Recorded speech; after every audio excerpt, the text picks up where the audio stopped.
is Globinar at Global Chamber, and it's a meetup. And primarily, it's a conversation between folks that are in the Pacific Northwest of the U.S., so mainly Portland and Seattle areas, and then the British Columbia, Vancouver, and that corner of Canada, and China. And we have a speaker today who's gone above and beyond the call of duty to be able to be here today, given the timing where he is today. So it's early morning where Lulu is involved, and he's going to be kicking us off today with a conversation about China and the top 10 business opportunities there. I'll say two things, and then Lulu, I'll hand it off to you. Number one is geopolitics is a factor and when we do trade. We ideally, in someday, and hopefully in my lifetime, and probably I almost certainly in all of your lifetimes, will get closer to a better world where we've been headed. Except I would say we've been a little bit diverted the last few years, where it's just a pure, I'm going to say pure playing field. It's never been a pure playing field around the world for trade, but we are, and I still believe we're still headed toward a more transparent world where trade is easier and better. And those of you who are younger than me, and it's almost all of you, don't remember 37 years ago, I think, or 38 years ago when I first started, where teletypes and were necessary, and emailing wasn't really very prevalent, hardly at all, and we couldn't pick up certainly on our phone and have an easy conversation with people. It was much harder to do trade in those days, and the trade barriers, I think of 450% tariff in India for Teflon that I was involved with at the time, or Australia was largely closed to anything incoming. We've made a lot of progress in the last decades for trade. However, the kind of open door policy, and China in particular was opening, and now it's a little bit closed because of a lot of different decisions by a lot of different people. We're not here to judge any of that. We're not here to decide, who's right and who's wrong. We're here to say there's plenty of opportunities on the business side. We have to be careful as we navigate them. China is a huge country with 1 billion people. When we look at the birth rates of China, those kinds of things change with time. But if things continue as they are, the population of China will decrease significantly over the next 50 years, down to, I've seen numbers like 800 million people if things continue. By the way, things don't continue. They're not extrapolatable from our current conditions, because things change, governments change, policies change, so birth rates change, and so those kinds of things happen. At one point in the late 1980s, it was projected that the Japanese GDP would cross over and increase above and beyond the US at some point. That did not happen. In fact, not even close. And so we have to be careful with that. I think all we can say is that China will be a key player, perhaps even almost with certainty will become the biggest economy in the world. The US and China will both be significant opportunities for trade, and hopefully we continue to move forward to have more free and transparent trade between those two countries and around the world. It's certainly something that we work on every day and hope for every day. Lulu is a unique and special leader in the world of trade and cross-cultural services. He today has given us his time to be able to share what's going on in China. And then we're going to go around the room and talk to each person on what their view of trade is in their area. And hopefully we'll be able to make the connections between China and wherever you are as a listener and a participant, and in particular around the Seattle, Portland, Vancouver community. Lulu, thank you so much for staying up a little bit late or getting up a little bit early or a lot early, probably staying up a little bit late. Hopefully you've had lots of tea and coffee, and we look forward to your presentation. Thank you, Xie Xie Ni, for the conversation today. Thank you very much. Thank you, Doug, for inviting me to this event. So yeah, I've been a member of Global Chamber UK for a while, and it's really a great place to be. Yes, just before my presentation, just want to add to what Doug has said about China and the US or the world event. I think I see it as like in seasons. So if we think this is a winter, if you like, but it's not going to be forever. I think I just want to see it. Actually, yeah, when the new season, when the spring comes, so everything will come back life again. So don't see it as it's end of the world. I don't think it is. I just like to be optimistic. Another thing is don't just I don't watch the news anymore because I think these guys make the negative news as headline for living. But because beneath the headline news, when you look into the details, actually there's a lot of vibrant activities going on everywhere still. So, right, so I will start showing some slides, but the slides will be shared afterwards as well. Should I share the screen, Doug?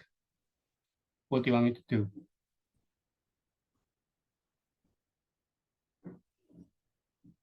You're on mute. Are you able to share from your side? Yes, let me try. It should be set up to go.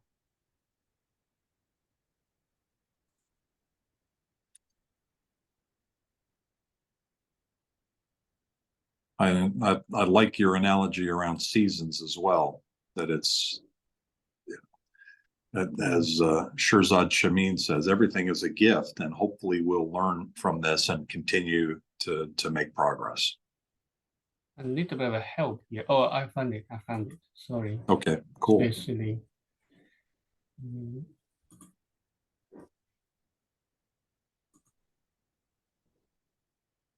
It's happening. It happened. Okay. Yep. Probably we're on slide 3, it looks like. So maybe the slide presentation. There you go. Perfect. Right. So these are some pure my observation and some research. So it's not absolute. And if you have different views, ideas, feel free to disagree or add to it. So I will just look at some of the headline subject that really will be interest of you or for anybody who wants to really look at doing business with China. I titled this in 2024, but it's not necessarily just for 2024. So it will be like starting from 2024 going forward. Some of the so-called conventional issues happening here is the e-commerce and online retail. So China now is so digitalized. Everybody has a mobile phone or more than one. A lot of business are done online. And also the issue is a lot of the online business needs to cater for the mobile device. So it's not, people don't actually use laptop that much. Majority of people actually conduct their business or buying with mobile phone. So if you want to do this online business e-commerce, you need to think about that. Another trend is called live stream shopping. So people will send out agents to different countries. They literally stand in the market or in the shopping mall live streaming which product you are interested, and then people place order right there and then, and they will buy it. So this is quite a new trend. It's quite popular at the moment, particularly among young people. Renewable energy and green technology, definitely it's always on the agenda and it's growing more so. It's in the solar energy, electric cars, and other like accessories and byproducts like charging products. I just read China, one of the biggest electric car company, BYD, you probably heard about it, started a new manufacturing plant in Europe. I can't remember exactly this happened recently. I can't remember the exact city. So they are going big. They are a strong competitor with Tesla. And another brand is called Xiaomi. You maybe heard about they started with producing a mobile phone, but now they have this compressor, 8,100 tons compressor, so they can mold the body of the car in one go. So that means the latest article this week saying they can produce a vehicle in 79 seconds. So that's quite shocking. The other thing with the aging population, like Doug said, with aging population, I think the whole healthcare and the medical services is actually a big business, catered for different kind of needs. You can see from the medication to the equipment, the healthcare equipment, and it's really a big market there, given the current population. And not just that, but also people who have retired and have time and they want to travel. Again, there's a big market for that. Artificial intelligence, obviously, China is going quite strong, and automation. So again, they particularly around the facial recognition. I don't know how advanced you are, how advanced in where you are. Last time I went back to China, that was in February, the latest trip, the Chinese New Year time. People actually can use their facial recognition to pay the bills at the checkout in the supermarket, and even the like a residential area, the security door. Like my mom, she just stick her face to the camera and then the door opens. So yes, of course, there's controversy issue about the level of control, but I think, like Doug said, we're not here to judge. We're not really to highlight where they are in terms of the technology. Apart from the manufacturing or the hard goods, I also want to highlight the soft side of the business. There's a growing appetite and demand for education because particularly for Chinese people like good reputation and good brands. So if you have like the MIT, the UCLA, this kind of university, they are very keen to send their children to where you are. And I think so the education, getting students to these universities are big businesses. And also they are growing online courses catered for personalized training and ongoing personal development. Moving forward, the other interesting apart from this conventional ones and some unconventional ones. So the first quarter GDP growth is 5.3, this over the 4.6 forecast. Some of the growing sectors, interestingly, is personal care and makeup, pet, mother, baby, and Generation Zen food and tourism. What do you mean? What do I mean by that? So I think China now is increasingly becoming an individualized society, kind of moving away or coexistent with the group culture, if you like, China used to be. So that means all the personal care, personalized product, from clothing to stationery to like I think there's a word in America you call it the trendy word is pure vehicle, the pure car, is it? So personalized car, a personalized kitchen equipment. These are becoming quite big. I chose this photo. It's a little kitty. I know the owner because she's one of the lawyer dealt with my late father's property. She's in her 30s, is very representative. In her 30s, age well educated, traveled around the world, and in this photo, she posted another outdoor gear. So if you can see, it's a North Face clothes for a little cat. So that's really indicative. So this is a growing market for the pets and very personalized.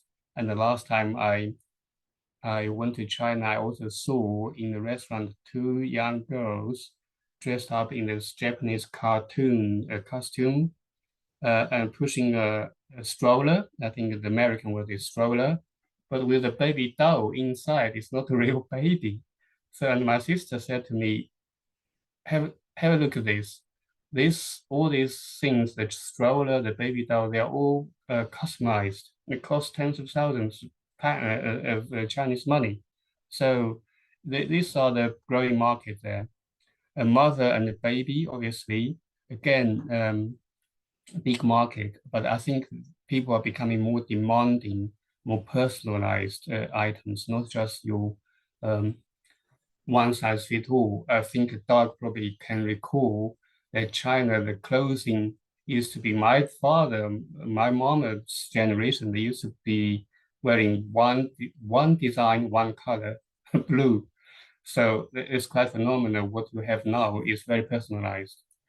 So the generation then, food in tourism, you might or might not have heard about it, is young people just travel around the country to taste the food of those like hotspot restaurant and around the world.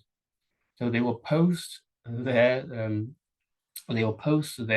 like experience, eating experience online, and then people when they see those hotspots around the world, people will just go to eat the food. So if ever anybody of the Global Chamber member in the food industry, I think it's really worth thinking how you can promote your food or your restaurant, your services through the social media, particularly with the Chinese young generation, the generation then there's another term called the second rich generation, 富二代 means those children, their parents really worked hard and made it, and many of them are millionaires, billionaires. So those children got plenty of pocket money to spend.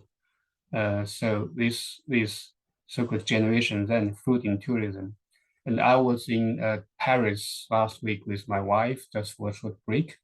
Yes, definitely saw loads of Chinese people, young people there as tourists. I talked a little bit about those like thematic based, if you like. So now I want to bring your attention to a geographic location. This is called Hainan province. Basically, it's an island. It's just south of the Guangdong province. So you can see from the map I pointed out there, and roughly the size of of Taiwan. So what's happening there now is actually the government, the central government, have decided um, want to make Hainan a free trade zone. So that means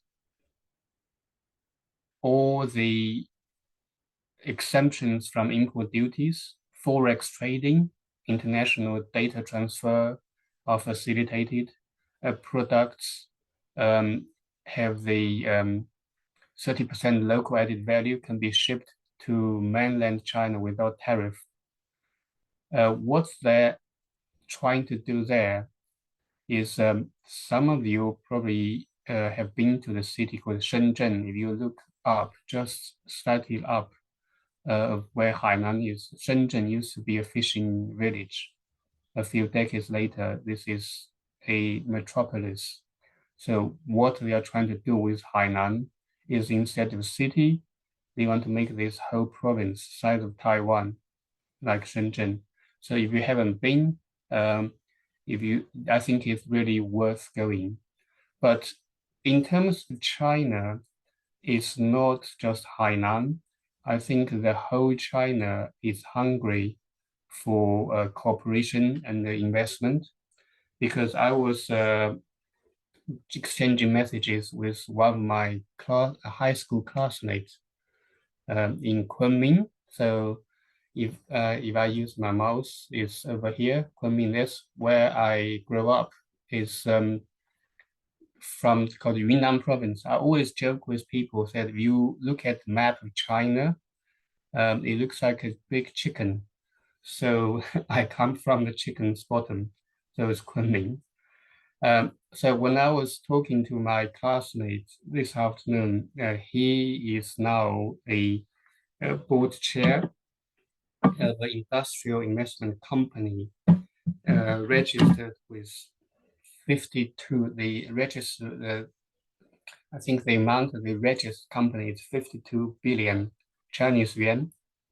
And he's the chairman of the board. He said, "Oh, very good opportunity. You were talking to the Global Chamber. I think apart from Hainan, everywhere in China, we are really open for opportunities to come for doing business." So within his company, in China, I think you probably you know the culture a little bit. Is those like school friends and classmates hold it's very important relationship. They last for decades, like we have here, and it's very trustworthy. So this company has is working in agriculture, healthcare, and smart city. Interestingly, they do smart city, and the also factories making lithium battery for electric cars. So all these are very good opportunities. Last time I was in Kunming to see my mom. The whole fleet, the whole city, their taxi fleet are all electric cars, and I asked them, "Oh, how do you charge your car?" The taxi driver kind of laughed at me, said, "We don't charge our car. We drive into the charging station. Roughly, don't even get out of the car. They open it up and then change the battery. You don't charge. So it's like within 1 minute, they change the battery." So what I'm saying is that it's really worth, if you haven't been, I think it's really worth consider going to really have a look and to explore the actual opportunities. And I actually want to propose here with Doug to see whether we could actually form some kind of groups to just go around, say to Kunming or other cities. I can help to facilitate that kind of, to really go and see. Like seeing is belief, really. It doesn't matter how much material you read. I think seeing is belief. I will stop here. I think then you know where you can find me. I will circulate these slides afterwards through Doug. And yeah, I'll stop here and then take questions, or we can have a discussion. That's really good. Thank you very much.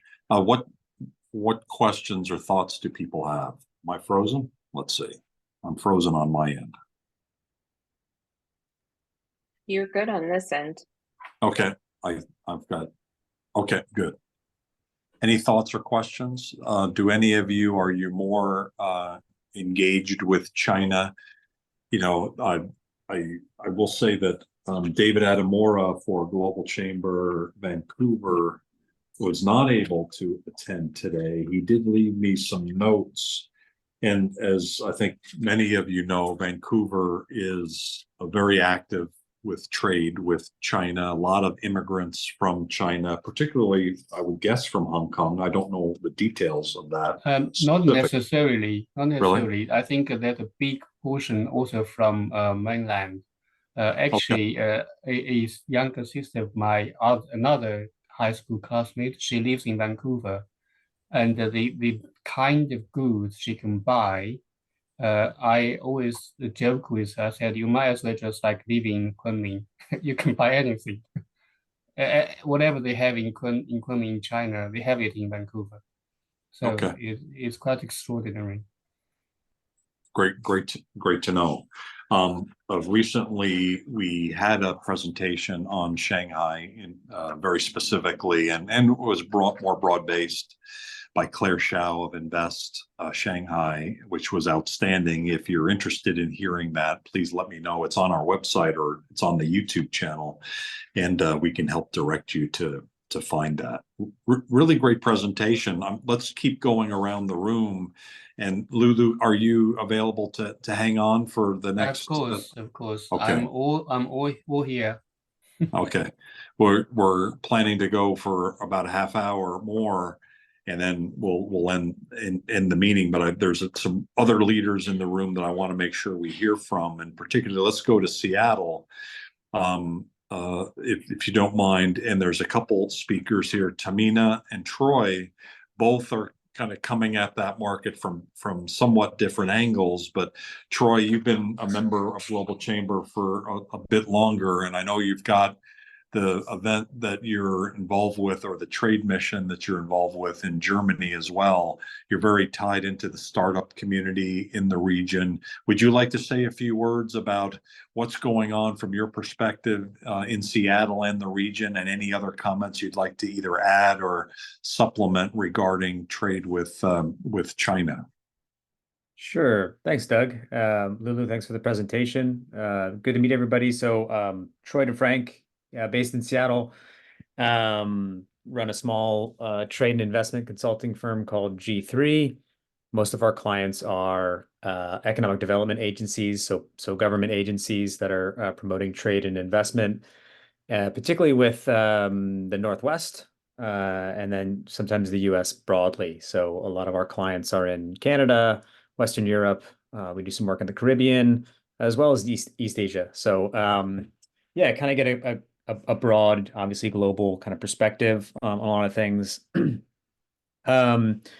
A couple of things, I guess, maybe just to highlight a couple of things that we're sort of looking at that all kind of align, I think, with some of the at least sector trends that Lulu talked about.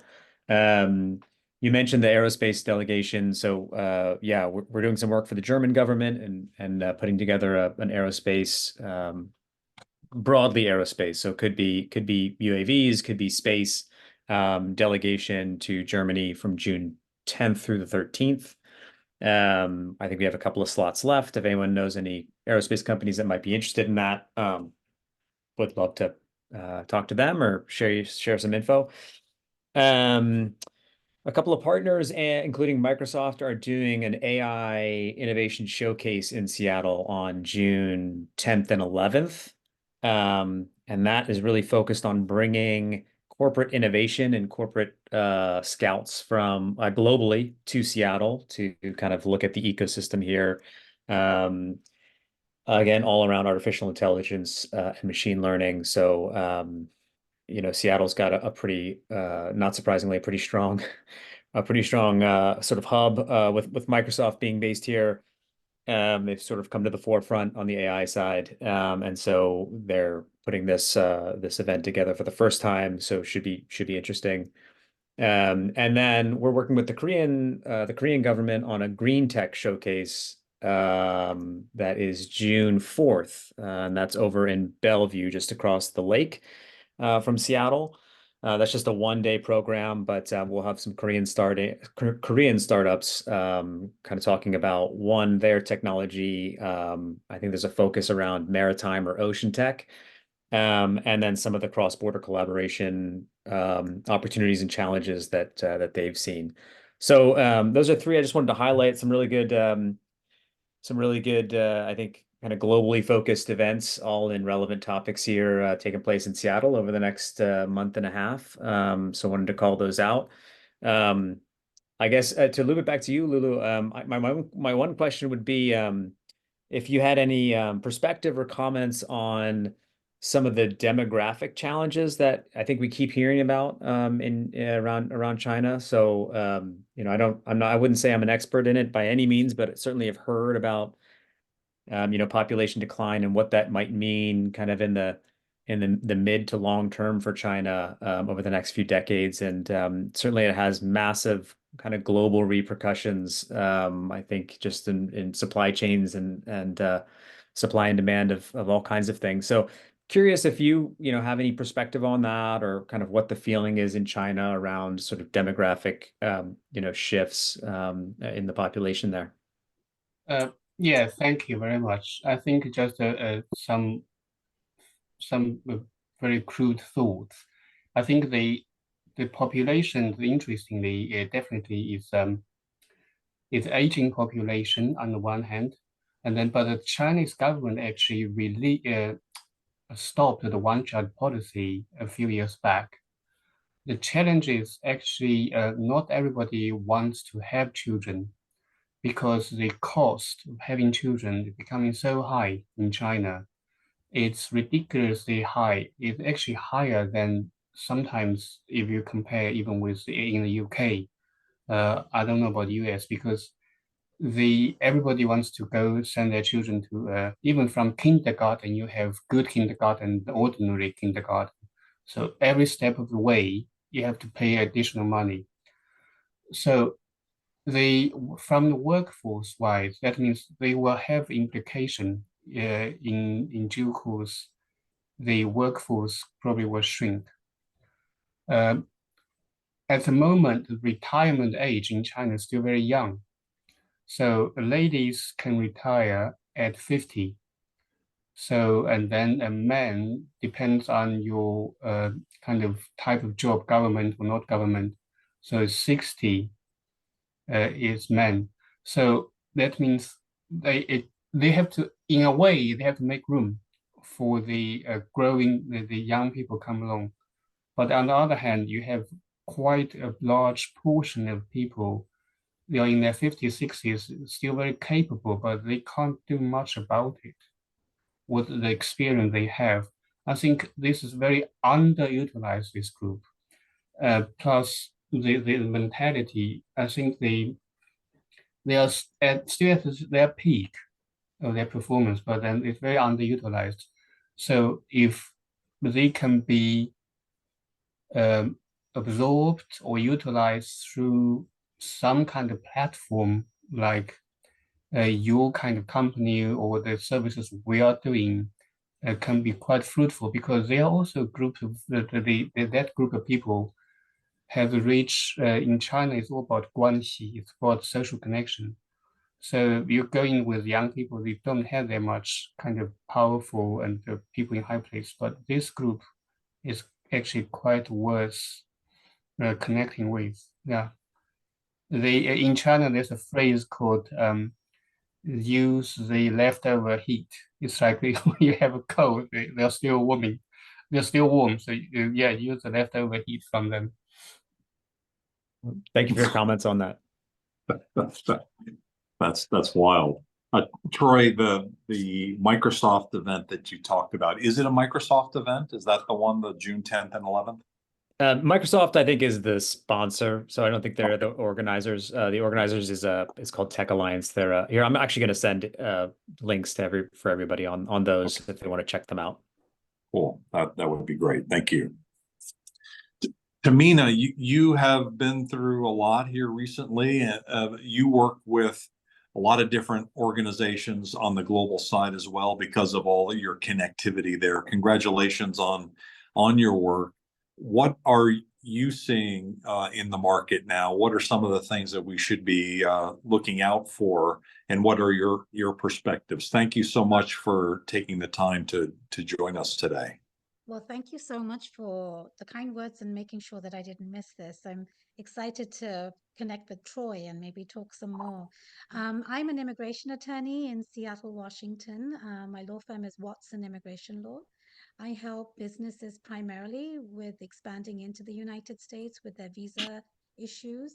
I speak a lot at industry events. I'm going to Select USA next month.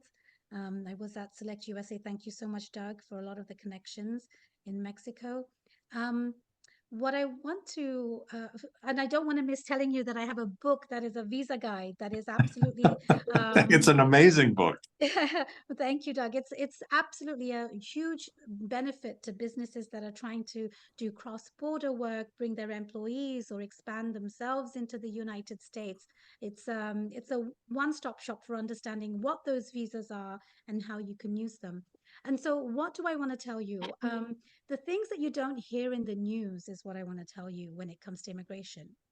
The Biden administration, through the CHIPS Act and the AI executive order, has really made an effort in broadening the policies for immigration. Knowing that we have a shortage of labor in all types of work, but particularly in the STEM programs, the O visa, the EB1 national interest waiver, and even students, including a lot of Chinese students who are here who don't necessarily get to win the H-1B lottery, and I'll talk about that in a second. There are a lot of benefits that are going on that you wouldn't necessarily see in the news. And so these broadening of the policies have enabled record number of O visas and EB1 green cards that have been given out to people in the STEM field and AI field, as well as startup founders. So I think what's beneficial for all of you to know is that if you have businesses that are actually looking to do cross-border work, expand into the United States, get VC funding and what have you, all of those things have an immigration perspective to it. And knowing that the immigration policies have been broadened to actually be flexible enough. So nothing, when I say flexible, it doesn't mean anything is easy, but it means that the policies are trying to capture all of these new trends that are happening. So the critical emerging list that the government has with the Department of Commerce, those things are being given weight. If a company has raised funds, those are getting weight. If the person who is getting the visa, if they have a STEM degree, that is being given weight. There are a lot of things that are being given weight in a way that hasn't been done before. So I think those things are to keep in mind that, and Troy probably knows this best. Every state in the country has their economic development arms, and they're trying to get the next business. And so all of these states are really doing a good job in advertising, so to speak, that we are the best state. But Seattle truly is a fantastic region to move to because of the startup ecosystem, the technology ecosystem we have, as well as the ports that we have here. And so if you see that there are cross-border, opportunities, while all the work that Troy is trying to bring in and connect people with, the visa becomes a linchpin in how you actually get people to stay here. Can they actually come here? So what I met with a lot of trade folks yesterday, and what I was telling them is the beginning discussion is often, oh, this is where I want to be, but then the visa becomes one of the initial discussions, and then everybody else does everything in the middle, and the immigration becomes the last thing to do again. And so how do you create those patterns, those synergies, those relationships, and making sure there's connectivity and I call it a circle of love. Get this portion done, get the person to the next expert and then the next expert to make sure that that business's goal to expand into the United States is successfully achieved. Fantastic. Congratulations. How are you viewing the immigration flow right now into the region? You know, we are pretty busy. You know, the H-1B season, the H-1B visa, if nobody knows about it, is generally given out once a year. And this year, the government made some regulatory changes because last year and the previous years, we had a lot of fraudulent applications. The government gives out 85,000 visas a year. And last year, there were almost 800,000 applications, a lot of fake applications. And so the regulations were changed right in time to make sure that there weren't fraudulent applications this year. So it'll be interesting to see what those numbers look like. They have, you know, released numbers, but we don't know if some of them were fake or not. But we're sort of coming to the tail end of those cases. But because of the policy changes for the O and EB1, what's interesting is there are a lot of new businesses coming into play to say, hey, if you are, you know, a STEM eligible person, we will help your, you know, credibility. We will help you with your evidence to boost your credibility. So there's a lot of interest in a way that we hadn't seen before. So Chinese citizens, and that I don't get those clients as much, but I get a lot of Indian citizens who are in the waiting line, just like Chinese citizens, and they're now coming to me like, how can I boost my credibility to take advantage of these visa categories that I really didn't consider before because my friend did it and they were successful. So it's an interesting time to see what's happening in immigration. And what I am telling people is, if you have any notion of trying to do this, you've got to do it in 2024 because we do not know what January 2025 could look like. And all you need is an executive order from a different administration to erect a wall that will immediately slow down the flow of immigration as well as the policies that, you know, so far have been favorable. Mm. Thank you. Can I ask two questions? Of course, yes. Yeah, it's very helpful because one thing is actually one of my friend's daughter, she studied in the US. It might be stem cell, but I can't know the detail. But she's working in a biochemistry lab in San Diego. So I might ask her the detail, and maybe I'll ask her to contact you if that's okay, Of to course. find out, yeah, about the I'd be visa honored. situation. Yeah. I'd be And honored. the other thing you talk about the circle of love. One of my passion is because I am an immigrant myself to the UK, and I had my over 20 years of journey. I tell you where I started. I worked in the university in China. That's where I met my wife. When I came to the UK, I started in the post room or mail room in in the organization I'm now working. So it's quite a journey. So that gave me the passion to actually help immigrants, to coach them and to help them to strategize their journey and to coach their mindset. So yeah, that's maybe another thing we can have another conversation. I would Yeah, I would be love that. really honored to support these immigrants on their journey. Yeah. Yeah, that's amazing. Well, I was born and raised in London. And sorry, Doug, I'm taking a lot of time, but I just want to add that oftentimes when international students come from India or China or countries where we're sort of subservient and like, tell me what to do and I'll do it, they don't always think about startup as an option. And, you know, we've had two major rounds of layoffs, 2022 and then again 2023. And a lot of people stuck in the visa backlog who are often from China and India wouldn't necessarily consider startups. And in 2022, when they were being, when I was talking and guiding these people, I was like, take immigration into your own hands, have your own company, become a vendor to the company that actually, you know, laid you off. Why don't you consider that? And there's sort of a lot of hesitation, deliberation, because the mindset is not there. That's And right. then It's not the culture they are brought up with. that's exactly right. But then the second time, a lot of people were laid off for the second time round. And now they are coming back to do startups and say, I'll have a company of my own, get me my visa for my own company. But that Excellent. mindset is really an important thing that you mentioned, Lulu. And yes, I'd love to connect more. And how do we persuade a lot of the folks that you're seeing, I'm seeing, in encouraging them to, you know, have their own companies and take immigration into their own hands. And this is why, exactly why I wrote the book. Beautiful. Excellent.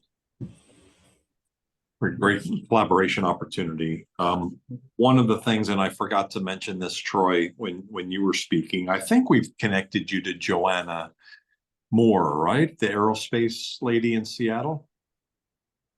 That Is that doesn't right? ring a bell, Doug, but we Oh, could okay. chat offline about that. Oh, Joanna, maybe Joanna Boatwright?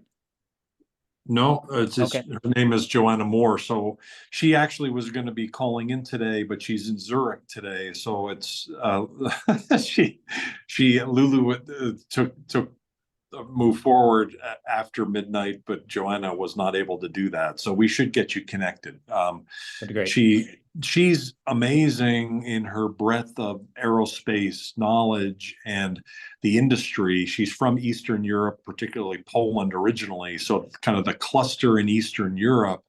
But she worked for Boeing, and so she's got a lot of connections in the Seattle area. So right now she's living between Zurich and Seattle. So I think she'll be very helpful and productive for you for at least one or both of those things that you mentioned. So Great. Thanks, Doug. so I'll make a note if Cesar hasn't already done it already. But we've only got about 10 minutes left, so I want to make sure we get to Portland. And I'm guessing, Erica, you recognize what's behind me. This was kind of in my daughter's backyard when she lived in Portland in the Pearl District. You are very familiar and you're involved with both Portland and Las Vegas, which is kind of an odd combination when you think about it, but that's working for you right now. Could you kind of give us a perspective of what's going on in Portland, particularly kind of in context of what we've already chatted about? Absolutely, we'll do that. First, I would like to say, Tamina, just a special greeting to you. Nice to see you here, and I'm sending a hug your way. And I also would like to recognize Charles, who's on here with us, who Doug, you know, from Phoenix, but who is now in Portland. And just to introduce Charles Taylor to the group, he and I are having and have had discussions about Portland, given that he is back here with us. And Charles has lived in China and his wife is Chinese.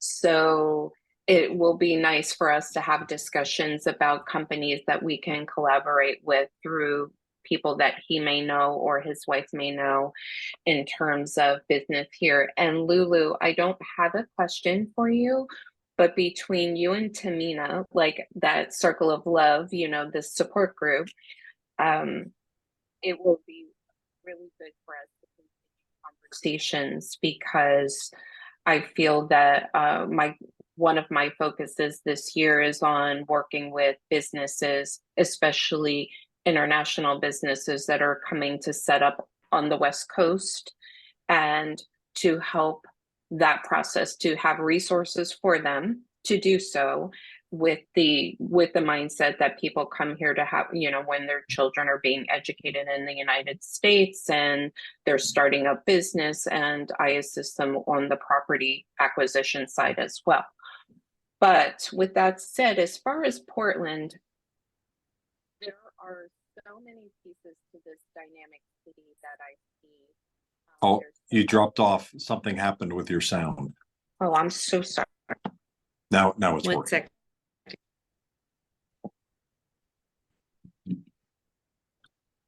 It suddenly went very low. All my technology is breaking down all at the same time. I apologize. It's like all going kaput. But as far as Portland, there's dynamic things happening, and truly on both sides of the river in the other Vancouver as well. But for Portland, the airport is getting a facelift. There's been a project in the works for 4+ years now, and there will be a whole revamped terminal addition, which is going to be amazing. When you walk through the airport now, they have like kiosks where you can see what's coming. They're adding 20 new stores in the airport. They're increasing their bandwidth. The proposal is by 40%. And they will have like living live trees, real trees inside this terminal. It's going to be beautiful. So that's one thing. Affordable housing construction has been booming in the Portland area. And with the Royal Consul based in Los Angeles, there's a group that's having a Thai food festival in July. So there's a lot of events to attract people from everywhere. And my focus is more on connecting that. So yes, they are building mixed use development quite extensively throughout the city. They're repurposing older buildings and giving them a facelift and adding, this mixed use development to these projects. Also on the Vancouver, Washington side as well. One of my neighbors is a partner developer, and they're working on a project similarly on the Vancouver side. So the joke is Vancouver, Washington is Portland overflow, which it kind of is. So there's so many exciting things happening, but what I would like to do is connect with people on a more individual level, because I don't feel with us having a massive train system here for transporting goods and shipping and lumber and all of these things, I think that Portland has kind of existed in circles, like their own circles, and now having more conversations about opportunities, because people like Tamina mentioned, and Lulu, you said similarly too, people hear the headlines and they're like, Portland, a lot of homeless, or Portland this, or just look at Portland as a foodie town. And it's so much more. There's so much more potential here. So my goal is to have people start having more conversations about global business opportunities right here in this city that is already designed for a lot of import and export. I mean, we have the benefit of being a port city, so definitely want to enhance that and have more conversations around that. TV show So Help Me Todd, that's one of my favorites. Yes. And also, what was the one that was about the vampire? Grimm.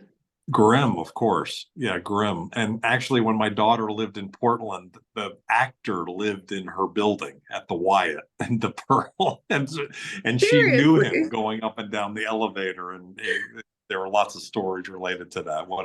Portland is just a great setting for food, for beverages, for trade, to your point. So thank you for emphasizing that. Exactly. All the things that bring us together, right? Indeed.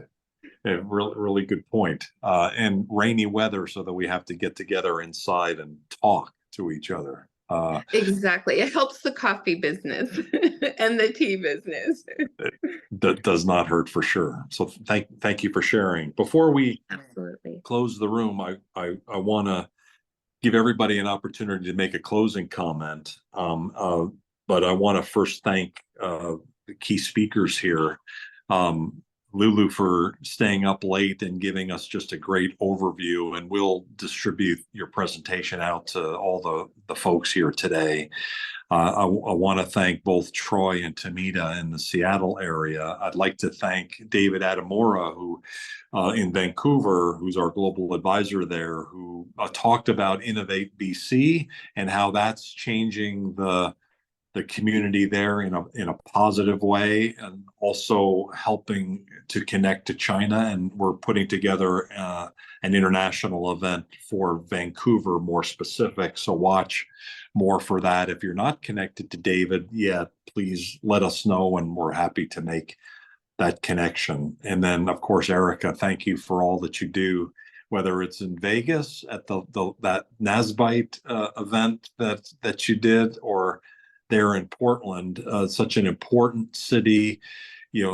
when we were involved there, I didn't really feel too much connectivity to Seattle. I didn't feel like there was a lot of connection, sort of like the San Diego to Phoenix. There's, it's in the same kind of region, but it doesn't feel like there's a real connection. And maybe there is, and certainly there are some, but it doesn't feel real strong. But let's see what we can do to leverage at least the geography advantage as well. Troy, was there anything that you wanted to say in conclusion, or Tamina? Please feels free. I just wanted to add something. I haven't actually been on social media recently, but I was just featured in the Seattle Business Magazine. And I actually just went and got my first magazine last night. I finally pulled myself away from like, I need to go out and see people. And so that was very cool. So I almost bought the store out, and I thought if I buy the store out, other people won't be able to read it. So but that was pretty cool. Wait, which Seattle is it? Is there a business journal, or is that what it is? There's an actual very, very nice magazine called Seattle Business Magazine. And Okay. Jean Smart, who's an amazing actress, she's like the cover page of it, and it's in the same Oh. article that they featured me. So I'm like, oh, I can't believe it, in the same article. But yeah. Okay, she's in a program that we're watching right now too, I think, on Netflix. Yeah, Hacks, I think. Hacks, And so, that's it, Troy, exactly. just in case you walk by Whole Foods, there are plenty of magazines still left. I will pick one up. My closing comments, I guess maybe to pull it all together, Doug, is I was in Portland 2 weeks ago for a clean tech conference, and the city was booming and the energy there was amazing. One thing that I thought was really interesting is the opportunity around floating offshore wind in Oregon, also California, but in Oregon in particular, and the amount of investment from the government and the private sector that's going to go into floating offshore wind is going to be really interesting to watch over the next decade. And I think Oregon and California are going to be leaders in that front. And then I was in Vancouver, BC, 3 or 4 weeks ago. And Tamina, to your comments, yeah, as most people know, at least in this region, like every 4 years, Canada sees this massive spike in interest around immigration in Canada. And so we're starting to get to that point. So people in Vancouver are waiting for all of the people that want to come running to Canada when election season in the US comes. So that's me tying it all together from my perspective. God forbid. I don't even want to think about it. Erica, anything that you would like to add to that? And then we'll go to Lulu to close. Oh, I just see all the opportunities that exist, and I just love this collaborative group. And I am going to emphasize your point that connecting Seattle and this part of the state would be great. Because when I say I live in Washington, everyone thinks Seattle. It's funny. And I'm like, no, there's another part of the state, but I would love to connect more with everybody here. And so thank you all. Lulu, thank you so much for this information. And Tamina, I'll be in touch with you, and Lulu with you, and Troy with you, everybody here. Thank you. The other Vancouver. There you go. Yes. Lulu, you get the last word. Thank you again for what an staying honor. up late. Great info. Yes, what an honor indeed. I really enjoyed talking with you, you good people. Yes, I just sent a link into the chat, particularly for people like Troy, because I also sit on the board of this London Intercultural Center. We are having a conference in Dubai in a couple of weeks' time, so it's focusing on the high tech. So, but I think there are loads of areas we can cooperate and work together, from helping immigrants to my specialty is actually cross intercultural, like Doug said, is to help companies how to work effectively across country. So yeah, I think there are a lot of spaces. And Charles, I think we are the opposite. You married a Chinese wife, and I married a British. Yes, I married a British wife. So we are the opposite. So there are loads of opportunities. So yeah, I would love to work with you. I would love to work with your people. I think I'm getting very late. Love to work with your people in the coming days. Yeah, I sent some of you the LinkedIn invite. So yeah, do keep in touch. We will follow up. And thanks thank again, you. Doug, for inviting me. Thank you so much. Thank you for sharing, and thank you, everybody. Have a great rest of your day or evening or morning, and have a great day. Watch for the recording and the follow-up Thank information. you. Thank you, Thanks, everybody. everyone. Great to connect. Bye. Bye. Bye-bye. Bye. Bye. Bye.